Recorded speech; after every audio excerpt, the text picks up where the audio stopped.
Assalamualaikum yurttaşlar. Yine bir qalımız yine. Samarkandlı kalın halıları buladı bu. 150 min so'mlik gilam buladı. Kalın akına gap yok. Shears. Hem rengi, siveti, seri sivet. Kalın akına görüşünüz mümkün. Kalınlık çok kalın. Hem laflaram iskusun yemez. Arkaları kojalı. Devrekleri yine saçaklı. Sivetem dün koşup çıkan. 2025 yılını taze gilemi buladı bu. Taze modası buladı. Sağ gilemi.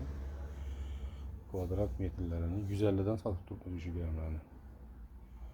Telegramdan, Instagramdan görüp geldik kitap açsanız da şu gilemini sizlere skidke narxda atıp veremiz. 4'e 5, 4-6, 4-7 ismi, 3 arama 7, 3 arama 6, 3 arama 5 ismi, 3'e 4, 3'e 5 hem rəzmillerinden tapıp veremiz bu.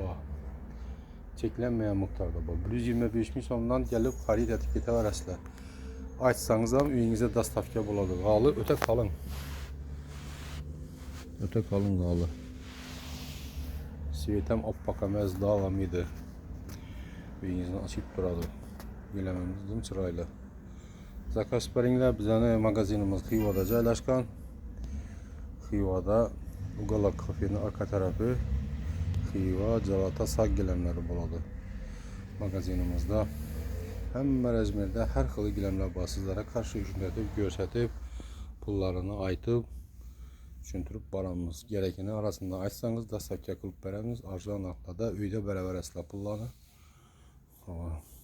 Kesiş, tikiş xidmətləri var. Rəhmət. Bizlərlə şu Telegramdan, Instagramdan görüb baravarınla gözətib, yaxşı, sifətli giləmlərini sizlərə yenə təklif edib baravarımız.